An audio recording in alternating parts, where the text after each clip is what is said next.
In this video, I will show you how to change the battery, disassemble and assemble your Subaru key.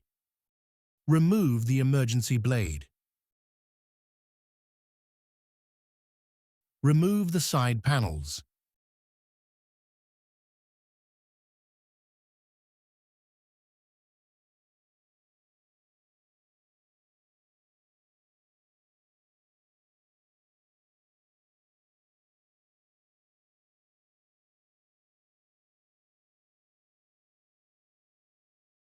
Separate the two main parts of the key.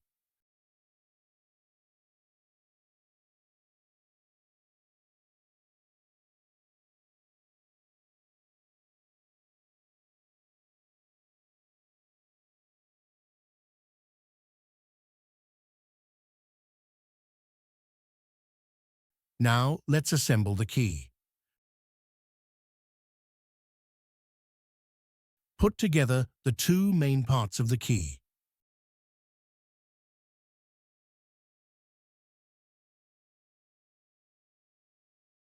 Put the side panels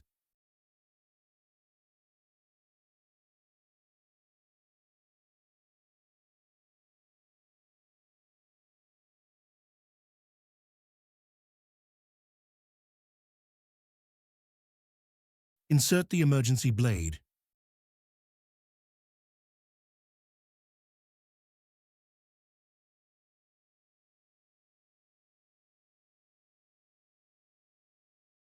You are ready.